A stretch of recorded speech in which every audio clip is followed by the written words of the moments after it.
नमस्कार। आज की विज्ञान में आप सभी का स्वागत है। आज हम कक्षा 6 के पाठ 12 गति के बारे में पढ़ेंगे।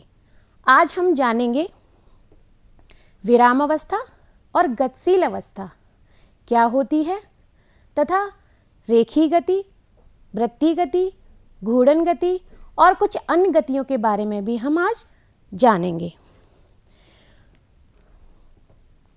आज के पाठ में हम जानेंगे गति के बारे में विस्तार से। गति के कितने प्रकार होते हैं उनके बारे में भी हम जानेंगे और जानेंगे गति की गतिविधियां, यानी कि कुछ प्रयोग करके भी हम आपको गति के बारे में समझाएंगे। बच्चों, आगे बढ़ने से पहले और पाठ को शुरू करने से पहले आपसे कुछ बातचीत कर ली जाए। बच्चों, जरा ये बताइए, खेल तो आपको सबको बहुत अच्छे लगते होंगे। आप सभी, मुझे लगता है, डेली शाम को खेलते होंगे और स्कूल में इंटरवल में भी खेलते होंगे। तो बच्चों, जरा ये बताइए कि आपको यहाँ जो चित्र दिख रहे हैं इनमें से कौन कौन से खेल आप खेलते हैं।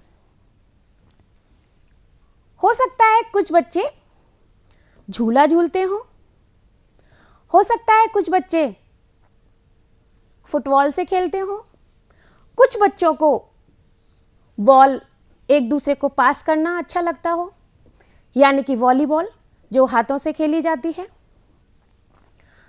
और कुछ बच्चे खिलौनों से खेलते होंगे, जैसे कि ये रेलगाड़ी है, खिलौना गाड़ी, और ये हवाई जहाज, और ये टॉय कार यानी कि खिलौना कार। और कुछ बच्चे इस तरह से पूरे दिन उछल कूद भी मचाते होंगे।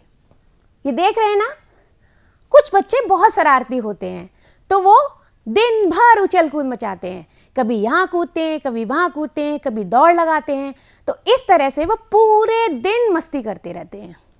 लेकिन बच्चों, आप में से कुछ बच्चे ऐसे भी होंगे जो ये सब खेल नहीं खेलते होंगे। तो वो क्या खेलते हैं? कुछ बच्चे कुछ अलग तरह के खेल खेलते हैं। जैसे कुछ बच्चे कागज का हवाई जहाज बनाते हैं और उसको वो उड़ाते हैं। आपने भी जरूर किया होगा। कुछ बच्चे इस तरह से धागे में बॉल बांध के पूरे दिन घुमाते रहते हैं और वो भी खेलते रहते हैं। हो सकता है आप में से किसी ने ऐसा खेल खेला हो। और कुछ बच्चे धागे में बॉल बांधकर उसको गोल गोल ऐसे घुमाते रहते हैं। तो ये सब आपके दिनचर्या के खेल हैं जो आप डेली खेलते हो। अपने पूरे जीवन में आप इस तरह के खेल खेलते रहते हो और आपके माँ बाप भी इस तरह के नए नए खेल आपको बताते रहते हैं। तो बच्चों, मेरे पास कुछ ऐसे खेल हैं, अगर आप उनको देखोगे तो आपको निश्चित ही बहुत ही मज़ा आएगा। और आज की क्लास हमारी इन्हीं खेलों पर आधारित है जो आप डेली प्रतिदिन खेलते हो। जैसा कि मैंने बताया था कि कुछ बच्चे ऐसे धागे में बॉल बांधकर इसको पूरा दिन ऐसे घुमाते रहते हैं। कुछ बच्चों को ये खेल बहुत पसंद आते हैं। मैंने जैसे बताया कि कुछ बच्चे इस तरह से झूला झूलते रहते हैं। उनको झूला झूलना बहुत पसंद है, ये इस तरह से। और आपने अगर नहीं झूलते हैं तो आपने दूसरे बच्चों को आपने झूलते हुए देखा होगा। कुछ बच्चों को आपने इस तरह से फिरकी बनाते हुए और उसको घुमाते हुए देखा होगा। देख रहे हैं ना, पूरे दिन उसको फिरकी को लिए वो घूमते रहते हैं, है ना। तो ये भी आपका बहुत फेवरेट और पसंदीदा खेल है। जैसा कि मैंने चित्र में बताया था कि कुछ बच्चे बॉल एक हाथ से दूसरे हाथ में पास करके खेलते हैं, और यहाँ जैसा चित्र में दिख रहा है कि कुछ बच्चे इसको उछाल कर खेलते हैं, है ना बच्चों। कुछ बच्चों को कार से खेलना बहुत पसंद है, खिलौना कार से। और हमारे कुछ बच्चे साइकिल भी चलाते हैं, उनको साइकिल चलाना बहुत पसंद होता है। कुछ बच्चे पैरों से बॉल मारकर खेलते हैं, यानी कि फुटबॉल। जी हाँ बच्चों, जिसको हम पैरों से खेलते हैं, जिस बॉल को, उसको हम फुटबॉल कहते हैं। तो कुछ बच्चे इस तरह से खेलते हैं, फुटबॉल से खेलते हैं। और कुछ बच्चों ने नाव भी बनाई होगी, है ना, और नाव को पानी में चलाया होगा। तो कुछ बच्चे इस तरह से कागज की नाव भी बनाते हैं, तो ये भी उनका एक पसंदीदा खेल है। तो इसको हम पानी में यहाँ पर छोड़ देते हैं। आपको दिख रही है ना, ये देखिए, इस तरह से आप पानी में नाव चलाते हो ना। तो ये भी कुछ बच्चों का पसंदीदा खेल होता है। जब बारिश होती है तो आप अक्सर कागज की नाव बनाते हैं। कुछ बच्चों ने ऐसे कागज के हवाई जहाज बनाए होंगे और उनको उड़ाया भी होगा, जैसे कि, आया ना मजा। तो आज की क्लास कुछ इसी पर आधारित है। आज हम जानेंगे विभिन्न तरह के खेलों के बारे में।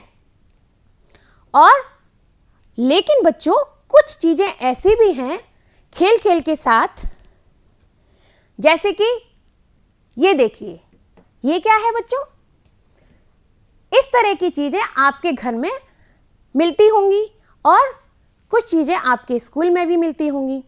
और यहां पर देखिए, यहां पर आपको दिख रही है ना बहुत सारी चीजें टेबल पर।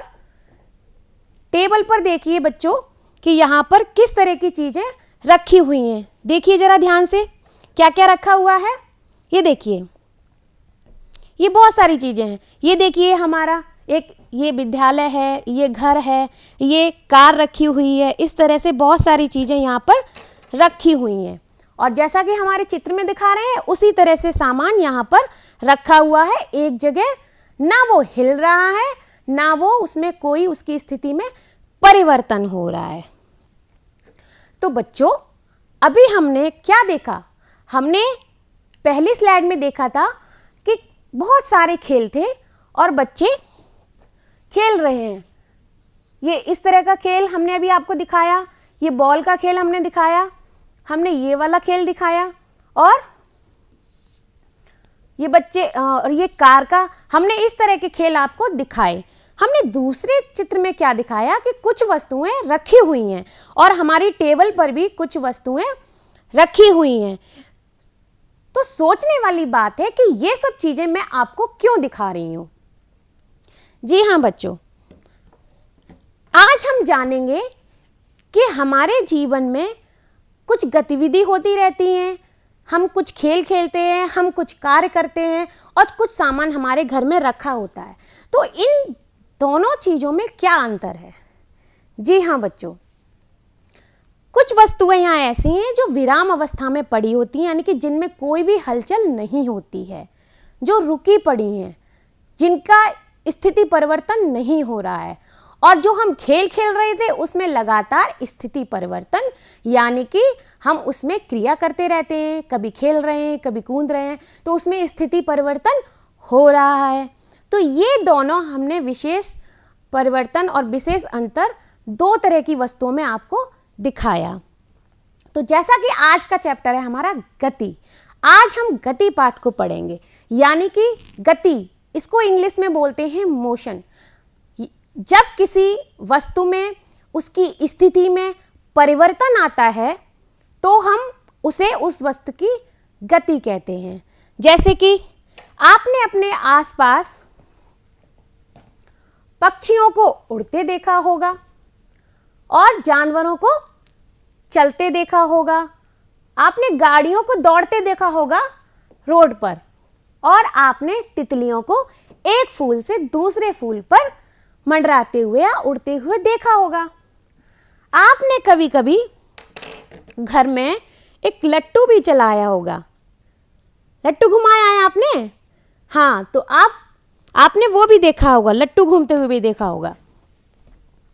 और आपके घर में कुछ वस्तुएं होंगी, जैसे कुर्सी, घड़ी, या फिर ये स्केच, ऐसी बहुत सारी चीजें होंगी जो आपके घर में एक जगह स्थिर रखी होंगी।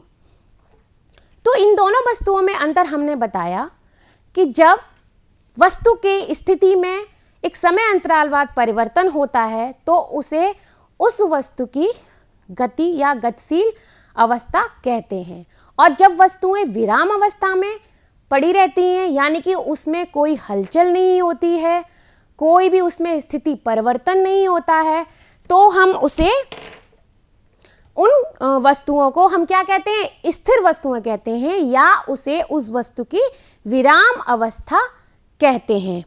तो आज हम कुछ ऐसे ही परिवर्तनों के बारे में, कुछ विशेष परिवर्तनों के बारे में, स्थिति परिवर्तनों के बारे में हम पढ़ेंगे। देखते हैं कि हमारे जीवन में किस तरह के परिवर्तन होते रहते हैं। चलिए, उससे पहले हम एक गतिविधि कर लेते हैं। बच्चों, आपने एक खेल जरूर खेला होगा अपने स्कूल में या घर पर। आपने कभी गोला बना के गोल गोल घूमा है? चलिए, मैं एक क्लैप करती हूं और आप के आसपास जो बच्चे हैं उनको उनके हाथ पकड़कर या बिना हाथ पकड़े एक गोले में घूमेंगे। तो जब मैं क्लैप करूंगी तब आपको घूमना है, और जब मैं स्टॉप करूंगी तो आपको रुक जाना है। क्लैप। जी हाँ, घूम रहे हैं ना। अभी मैंने बोला स्टॉप तो आपको रुक जाना है। इस तरह का खेल आप अपने घर पर या स्कूल में भी खेल सकते हैं।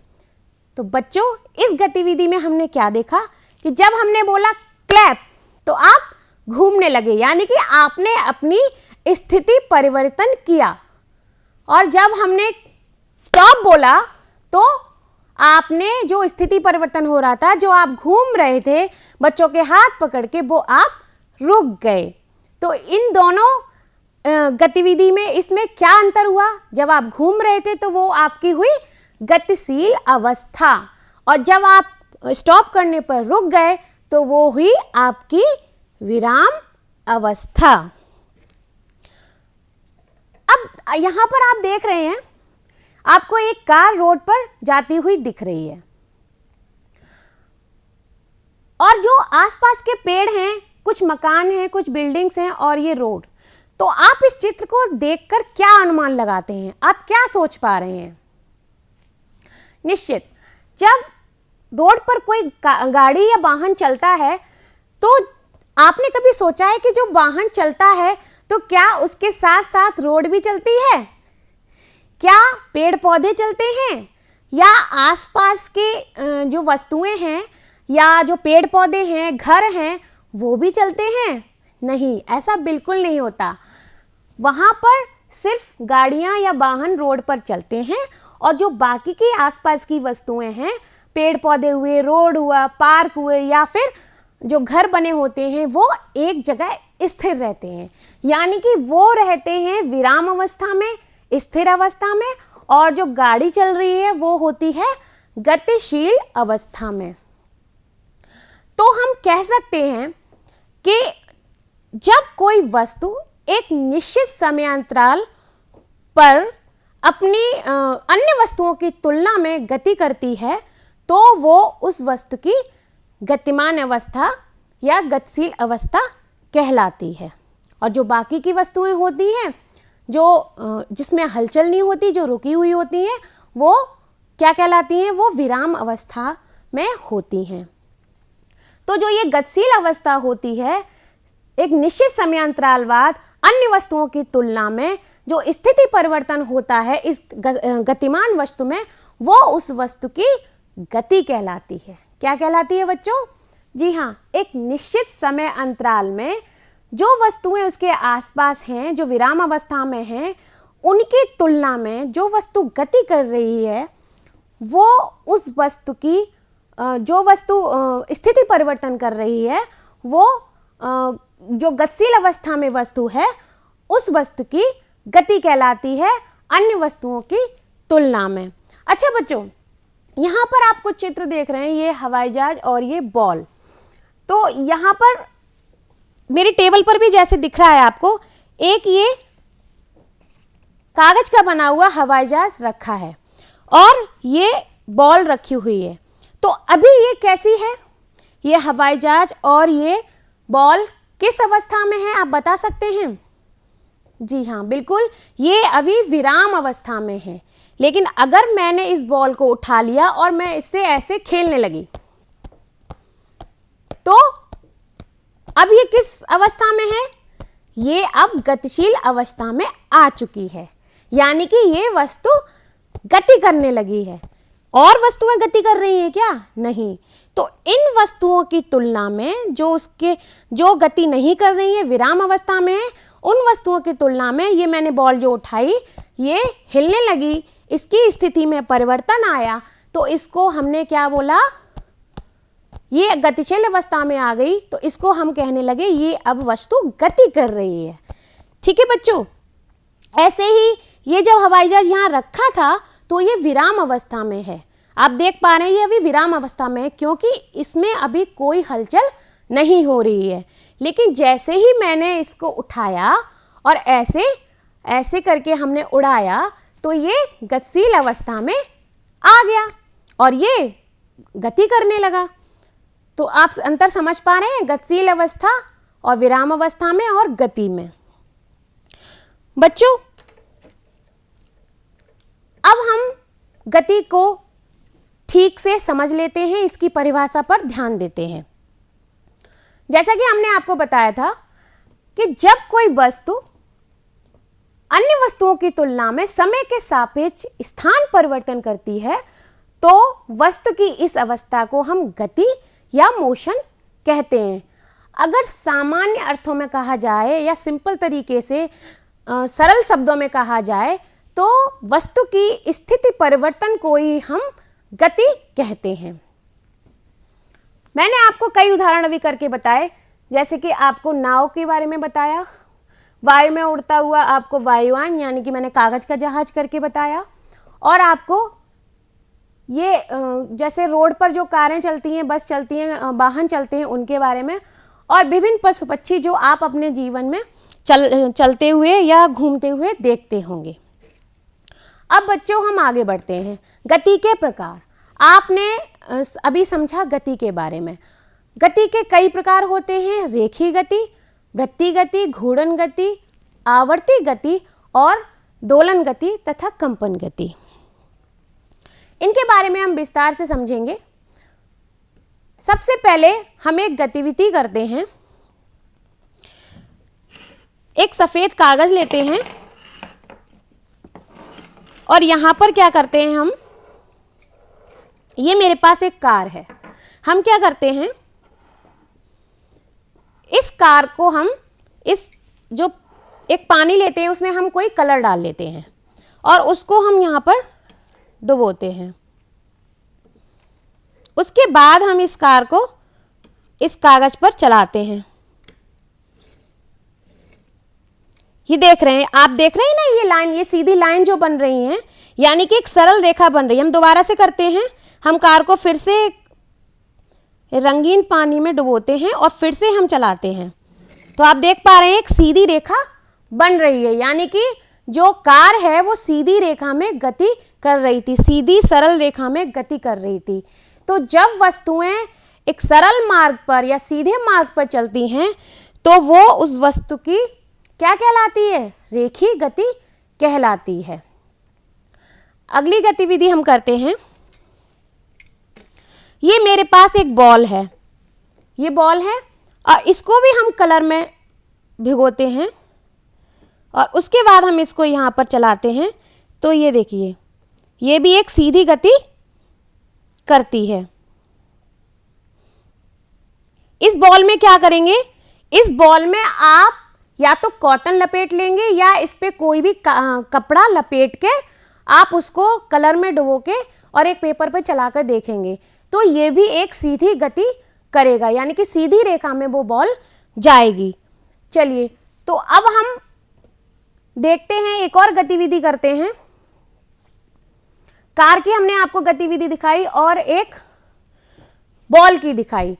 अब हमने यहां पर क्या देखा, इस गतिविधि में हमने क्या देखा, हमने देखा कि जो कार भीगी हुई थी वो एक सीधी रेखा में आगे जा रही थी, यानी कि जो उसकी गति हो रही थी वो कैसी हो रही थी, सरल रेखी गति। ऐसे ही हमने बॉल में अवलोकन किया, जब हमने बॉल को कलर में भिगोया तो वो भी एक सीधी रेखा में गति कर रही थी। तो ये इस तरह की जो गति होती हैं वो कहलाती हैं सरल रेखी गति। चलिए बच्चों, हम एक और गतिविधि करते हैं। उससे पहले हम समझ लेते हैं कि सरल रेखी की परिभाषा क्या होती है। जब कोई वस्तु किसी सरल रेखा पर गति करती है तो इस प्रकार की गति को हम रेखी गति कहते हैं। जैसे कि मैंने आपको करके दिखाया था, कार को हमने गति करके दिखाया था और बॉल को भी गति करके दिखाया था। यहाँ एक व्यक्ति एक सिंपल तरीके से सीधी रेखा में चल रहा है और यहाँ पर एक व्यक्ति सीधी रेखा में दौड़ रहा है, तो ये इस तरह की गति हो जाती है सरल रेखी गति। अब बच्चों, मैं एक गतिविधि और करती हूँ। ये मेरे पास बॉल है, इसमें मैंने धागा लगाया हुआ है और ये देखिए मैं इस तरह से घुमा रही हूँ। आप ज़्यादा बड़ा धागा नहीं लेंगे, आप लगभग 50 सेंटीमीटर का धागा लेंगे, उससे छोटा इससे थोड़ा सा बड़ा हो सकता है, और उसको बॉल में बांधेंगे और इस तरह से अपने सर के चारों ओर घुमाएंगे। तो आप देखेंगे कि इस तरह से ये वृत्तीय गति कर रही है, यानी कि ये गोलाकार आकृति बना रही है। इस तरह से आपको दिख रहा है, गोलाकार बना रही है। और आपको यहाँ पे ये भी समझ में आ रहा होगा कि जो गोलाकार आकृति बना रही है उसमें जो आपकी उंगली यानी कि हाथ से जो दूरी है वो लगातार निश्चित दूरी है, यानी कि उस जो दूरी में है वो कोई परिवर्तन नहीं हो रहा है। जैसा कि आप चित्र में देख रहे हो, आपने कुछ खेल भी इस तरह के खेले होंगे, एक दूसरे का हाथ पकड़ के गोलाई में घूमा होगा, तो वो भी आप उस खेल में वृत्तीय गति करते हो, क्योंकि आप वहाँ पर भी एक व्रत बनाते हो। बच्चों, ये देखिए मेरे स्कूल की बच्ची है, उसने भी इस तरह से धागे में एक कंकड़ बांधकर इस तरह से खेल रही थी, वो वृत्तीय गति का खेल खेल रही थी। तो मैंने उसको बताया कि बच्चों ये कौन सी गति है, लेकिन उस समय बच्चों को नहीं पता था। तो जब इसके बारे में बताया गया तो उनको समझ में आया कि जो वो खेल खेल रहे थे धागे में कंकड़ लगाकर, वो वृत्तीय गति, जो कंकड़ था वो क्या कर रहा था, वो वृत्तीय गति कर रहा था। तो इस तरह से हमने यहाँ पर क्या अवलोकन किया और क्या निष्कर्ष निकाला कि जो हमने धागा बांधा था वो एक तो उसकी उंगली से निश्चित दूरी थी जो परिवर्तन नहीं कर रही थी, और वो पूरा एक गोल वृत्त बना रही थी। तो इस तरह की जो गति होती हैं उनको हम वृत्तीय गति कहते हैं। तो इसकी हम परिभाषा देख लेते हैं। जब कोई वस्तु किसी निश्चित बिंदु के चारों ओर एक निश्चित दूरी पर वृत्ताकार मार्ग पर चक्कर लगाती हो तो उस वस्तु की गति वृत्तीय गति कहलाती है। आपने देखा होगा कि सूर्य भी पृथ्वी के चारों ओर चक्कर लगाता है, आप ये तो जानते ही होंगे, इसको मैं आपको अभी बताऊंगी। और आपने ये भी सुना होगा कि पृथ्वी के चारों ओर चंद्रमा गति करता है, ठीक है। घड़ी की सुइयों को भी आपने देखा होगा कि वो भी चारों ओर गति करती हैं। आपने कोलू चलते हुए देखा है, कोलू के जो बैल होते हैं उनको चलते हुए देखा है। तो ये कई गति के उदाहरण हैं, जैसे कि यहाँ पर देखिए ये एक घड़ी है मेरे पास, है ना। तो ये जब इसकी सुई घूमती हैं तो ये इस तरह से वृत्तीय गति करती हैं, क्योंकि ये एक वृत्ताकार मार्ग पर इस तरह से इसकी सुइयां चलती हैं। और मैं एक गतिविधि करती हूँ, यहाँ पर क्या करेंगे हम, ये है हमारे पास, यहाँ पर मैंने एक बॉल में धागा बांधा हुआ है। इसमें आपको क्या करना है, धागा बांध के बॉल में, और इसको फिर से हमें कलर में डुबोना है इस बॉल को, और फिर इसको घुमाना है। तो ये देखिए जब हम इसको घुमाएंगे तो इस तरह से ये वृत्त बनाएगी। एक बार फिर से कर लेते हैं। जब हम इसको कलर में भिगोएंगे तो ये इस तरह से जब घुमाएंगे तो फिर से ये वृत्त बनाएगी, यानी कि ये बॉल है वृत्ताकार मार्ग में गति कर रहा है। तो इस तरह की गति कहलाती हैं वृत्तीय गति। और एक और दिखाती हूँ मैं आपको। ये देखिए, आपने सुना है ना कि सूर्य के चक्कर लगाती है पृथ्वी, और पृथ्वी के चक्कर कौन लगाता है? चंद्रमा। ये देखिए इस तरह से। तो ये क्या करते हैं, जब चारों ओर चक्कर लगाते हैं एक निश्चित दूरी पर, तो ये कहलाती है वृत्तीय गति। और इसी तरह से अगर सूर्य के चक्कर लगाती है पृथ्वी, ये देखिए सूर्य के चक्कर लगाती है पृथ्वी, ये देखिए सूर्य के चक्कर लगाती है पृथ्वी इस तरह से, तो ये पृथ्वी भी क्या करती है? वृत्तीय गति सूर्य की करती है। और चंद्रमा किसकी करता है? चंद्रमा करता है पृथ्वी की। तो इस तरह से हम कई उदाहरणों द्वारा और कई गतिविधि द्वारा ये हम समझ सकते हैं कि वृत्तीय गति क्या होती है।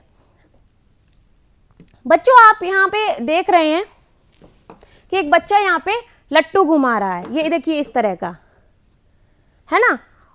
और आपने एक बच्चा देख रहे हैं आप यहाँ पर, ये हाथ में चाकी पकड़े हुए इस तरह की, ये देखिए इस तरह की चाकी पकड़े हुए हैं। और एक बच्ची यहाँ पर चाबी का छल्ला पकड़े हुए है। तो मान लीजिए कोई वस्तु है जो घूम रही है, इस तरह से हम घुमा सकते हैं उसको। आपके पास फिरकी भी होगी यार, आप इस तरह के खेल खेलते भी होंगे इस तरह से। और एक बच्चा यहाँ पर ये फिरकी पकड़े हुए है, ये है हमारी फिरकी। तो आपने ये सब देखा। यहाँ पर आपको क्या दिखा? यहाँ पर ये दिखा कि जो वस्तुएं हैं जो गति कर रही हैं वो कैसी कर रही हैं? ये अपनी धुरी पर और अक्ष के चारों ओर घूम रही हैं।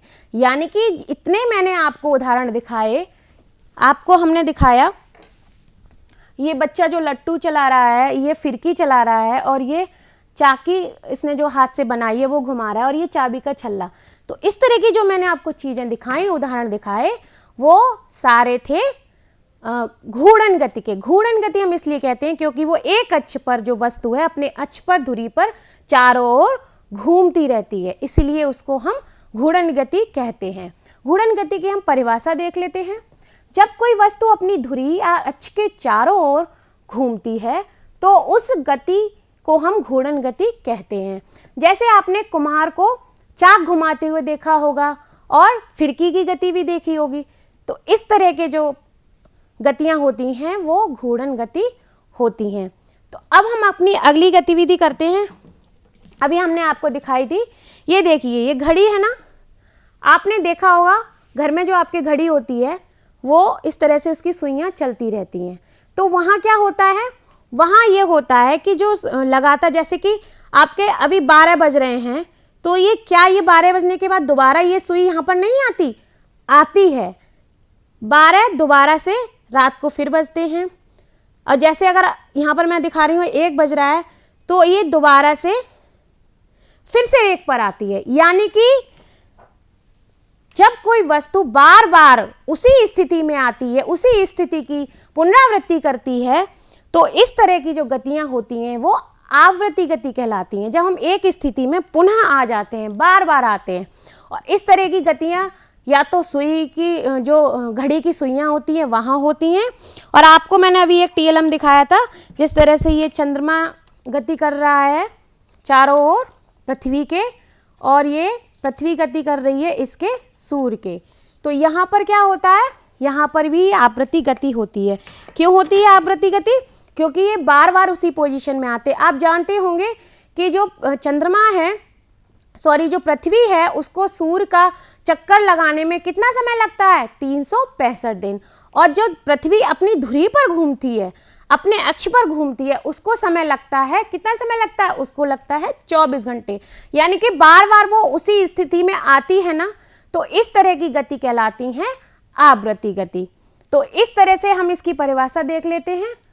जब कोई गति किसी एक निश्चित समय पर अपनी गति दोहराती है तो उसे हम आवृत्ति गति कहते हैं। जैसे सूर्य पृथ्वी के चारों ओर चक्कर लगाता है और घड़ी की सुइयों की गति, ये कहलाती है हमारी आवृत्ति गति, जैसा कि आप चित्र में देख पा रहे हैं। और हाँ, लट्टू में भी आवृत्ति गति होती है, क्योंकि लट्टू भी अपने अक्ष पर इस तरह से घूमता रहता है और अपनी पोजीशन बार बार रिपीट करता है, यानी कि आवृत्ति गति करता है। अब आप यहाँ पर देख रहे हैं कि 50 सेंटीमीटर का मान लीजिए हमने एक धागा लिया और उसमें हमने इस तरह से एक झूला लटका दिया या कोई भी चीज़ लटका दी, इस तरह से हम इसको झूला बना सकते हैं। तो ये गति कर रही है, आगे पीछे घूम रही है। और यहाँ पर आप देख पा रहे हैं कि कुछ बच्चों ने इस तरह से बनाया हुआ है। आवृत्ति गति में आपको बताऊं, आवृत्ति गति नहीं, दोलन गति, यानी कि जब कोई वस्तु आगे पीछे घूमती है, किसी निश्चित बिंदु के आगे पीछे घूमती है, तो वो कहलाती है दोलन गति।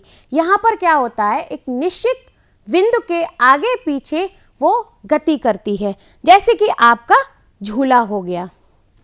जैसे कि आप इसको देख पा रहे हैं कि ये एक निश्चित बिंदु है और इसको जब हम एक धागे में कोई कंकड़ या कुछ भारी सा चीज़ लटका देते हैं और इसको हिलाते हैं, तो वो भी एक दोलन गति करता है, यानी कि इस तरह से आगे पीछे घूमता है। और कुछ स्प्रिंग्स होती हैं, इस तरह से, ये इनको ऐसे आप देखेंगे तो ये आगे पीछे या ऊपर नीचे गति करती हैं। तो इस तरह की गति में आपने अवलोकन देखा होगा, जैसा कि आप चित्र में देख पा रहे हैं, ये झूला और ये दोलन और ये स्प्रिंग, ये जो गतियां होती हैं वो कहलाती हैं कंपन या दोलन गति। कंपन में आगे पीछे ऊपर नीचे गति करती हैं, दोलन में भी एक निश्चित बिंदु के आगे पीछे वस्तु गति करती है एक निश्चित समय अंतराल। चलिए अब हम देख लेते हैं कि आज हमने क्या क्या सीखा। हमने सीखा आज गतिमान वस्तुओं के बारे में और सीखा गति की परिभाषा, गति के प्रकार जाने। हमने रेखीय गति, वृत्तीय गति, घूर्णन गति, आवर्ती गति और दोलन गति तथा कंपन गति के बारे में आज हमने विस्तार से और TLM के द्वारा जाना। अब हम देख लेते हैं कि आपने क्या क्या आज समझा और कितना आपको समझ में आया। यहाँ आपको कुछ चित्र दिख रहे हैं, तो क्या आप इनको देखकर बता सकते हैं कि यहाँ पर ये चित्र हैं, इनमें कौन सी गति हो रही है? इसको देखकर बताइए जरा, यहाँ कौन सी गति है? जी हाँ, यहाँ पर सरल रेखी गति ये गाड़ी कर रही है और यहाँ पर ये बच्ची वृत्तीय गति कर रही है। और यहाँ पर क्या हो रहा है, ये जो स्प्रिंग है वो कंपन गति कर रही है। यहाँ पर क्या हो रहा है? जी हाँ, यहाँ पर आवर्ती गति और वृत्तीय गति दोनों तरह की गतियाँ हो रही हैं। तो इस तरह से आप चित्र को देखकर समझ पाए। मुझे पता है आप पूरी तरह से गतियों के बारे में समझ चुके हैं। चलिए अब गृहकार को देख लेते हैं। यहाँ पर आपको क्या लिखना है, जैसे कि विराम अवस्था की वस्तुएं, जैसे कि मैंने लिखा हुआ है यहाँ पे घर, और बाकी के कॉलम खाली छोड़े हुए हैं। आपको क्या करना है, इन कॉलमों को भरना है और जो विराम वस्तुएं हैं, यानी कि विराम अवस्था में जो वस्तुएं होती हैं वो आपको यहाँ लिखनी है। और इस कॉलम में आपको लिखना है गतिशील वस्तुएं, जैसे कि मैंने एक उदाहरण दिया है उड़ती हुई तितली, तो आपको ये कॉलम बाकी के सारे भरने हैं और गतिशील अवस्था में जो वस्तुएं होती हैं, जो चीज़ें होती हैं, उनके बारे में लिखना है। यहाँ आपको गतियों के प्रकार लिखने हैं जो जो मैंने आपको पढ़ाई है। मैंने एक बताया यहाँ पर रेखीय गति, और बाकी के कॉलम आपको खुद लिखने हैं और बताने हैं। बच्चों, आज की क्लास आपको निश्चित ही पसंद आई होगी। हम मिलते हैं अपनी अगली क्लास में। धन्यवाद।